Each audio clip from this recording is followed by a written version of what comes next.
धारा का मूल सूत्र प्रेम है। सिर्फ हिंदू जाति ऐसी एक अकेली जाति है जो सीता राम कहती है, राधा कृष्ण कहती है, क्योंकि हिंदुओं का सारा मनोभाव प्रेम के द्वार से विकसित हुआ है। यहाँ बुद्ध हुए, महावीर हुए, पतंजलि हुए और बहुत सारे महापुरुष हुए, लेकिन वे हिंदू धारा के मूल स्रोत न बन सके, क्योंकि वो इस परंपरा की मुख्य धारा नहीं है। वो छोटे छोटे झरने हैं जो इस संस्कृति के साथ बह रहे हैं। हिंदू विचार को जिसे भी समझना हो, उसे प्रेम को पूर्णता से समझना होगा। पूरी केमिस्ट्री समझनी होगी प्रेम की। जो राम और सीता के बीच में घटा, जो राधा और कृष्ण के बीच में घटा, वह आपके और किसी के बीच भी घट सकता है। तो आप यह मत सोचना कि कहां खोजें कृष्ण को, कहां खोजें राम को, कहां खोजें राधा को,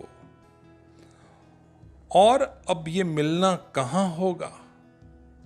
अगर आपने ऐसा सोचा तो आप शुरू से ही गलत मार्ग में पड़ जाएंगे। असल में जब भी आप किसी से प्रेम करेंगे, वही सीता आपको मिल जाएगी, वही राधा आपको मिल जाएगी। जब भी आप किसी से प्रेम करेंगे, वही राम मिल जाएंगे, वही कान्हा मिल जाएंगे, क्योंकि कोई भी प्रेसी इससे कम में तो राजी ही नहीं हो सकती कि वे अपने प्रेमी को राम की तरह देखे, कान्हा की तरह देखे, नटखट कान्हा की तरह देखे। वे इससे कम में राजी ना हो सकेगी। और आप भी अगर अपनी प्रेसी को देखें तो राधा से कम ना नजर आएगी वो आपको। तो जो हम कहते हैं कि पति परमात्मा है, पतियों ने बहुत लाभ उठाया उसका। इस करके स्त्रियों का शोषण भी बहुत किया गया, दमन किया गया। लेकिन इस बात में सच्चाई है, जब भी आप किसी से प्रेम करते हैं तो तत्क्षण मनुष्य खो जाता है और परमात्मा प्रकट हो जाता है। आपकी आंख देखने वाली चाहिए, उसी मनुष्य में आपको परमात्मा के दर्शन हो जाते हैं। प्रेम एक ऐसी छैनी है जो पत्थर से भी मूर्ति प्रकट कर देती है। आप पर जो मनुष्यता का पर्दा पड़ा है, प्रेमी उसे हटा देता है और आपके भीतर छिपे हुए भगवान को देख लेता है। आपका जो स्त्री या पुरुष होना है, वह एक ऊपर का है, वह एक फॉर्मेलिटी है। उसे प्रेमी हटा देता है और सीता प्रकट हो जाती है, राधा प्रकट हो जाती है, कृष्ण प्रकट हो जाते हैं, राम प्रकट हो जाते हैं। अगर प्रेम है तो जहां पर भी प्रेम का प्रकाश पड़ेगा, वहीं पे ही कृष्ण दिखेंगे, वहीं पे ही राम दिखेंगे, वहीं पे भी राधा और सीता भी प्रकट हो जाएंगी। हर आदमी को ये ठीक से समझ लेना बहुत जरूरी है कि मेरी प्यास क्या है। बड़े से बड़ा कठिन काम यही है कि हम जान लें कि मुझे चाहिए क्या।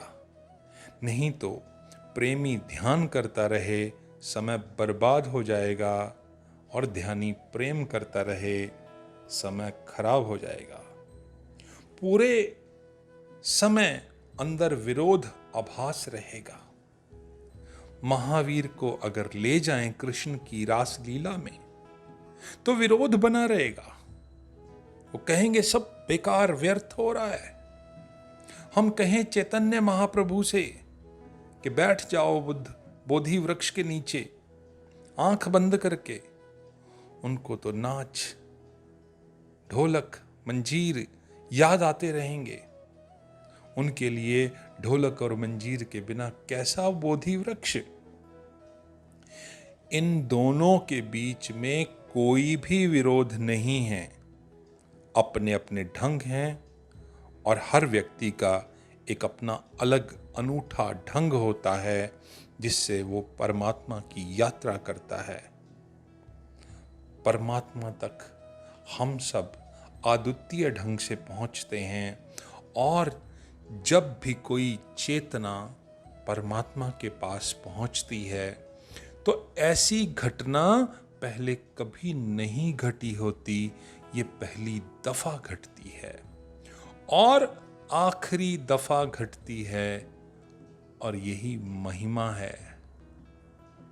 हर व्यक्ति जब परमात्मा के निकट पहुंचता है तो ऐसी घटना न पीछे घटी होती है और न आगे घटने वाली होती है। ये मिलन सदा ही अद्वितीय और बेजोड़ होता है। अपनी नियति को पहचाने, अपने रस को पहचाने, फिर आप प्रेम या ध्यान की किसी भी एक विधि को चुनें। और अगर आपको कठिन लगता हो, कुछ समझ ना आए, तो अपने किसी ज्ञानवान गुरु के पास चले जाएं। वो आपको बिना कहे ही सब कुछ बता देंगे। कभी भी आप अपने आप को इस जगत में व्यर्थ ना समझें। इस जगत में कोई भी परमात्मा का जो सृजन का क्रम है, उसमें तो कोई पत्थर भी व्यर्थ नहीं जाता। सारे पत्थर भी काम आ जाते हैं, टूटे हुए पत्थर भी काम आ जाते हैं। कभी कभी तो ऐसा होता है, टूटे पत्थर ही बड़े बड़े महलों की बुनियाद बनते हैं। तो आप भी अपने भाव को पहचानें, अपने रस को पहचानें और परमात्मा को अपने ही ढंग से पाने की कोशिश आज से ही करें।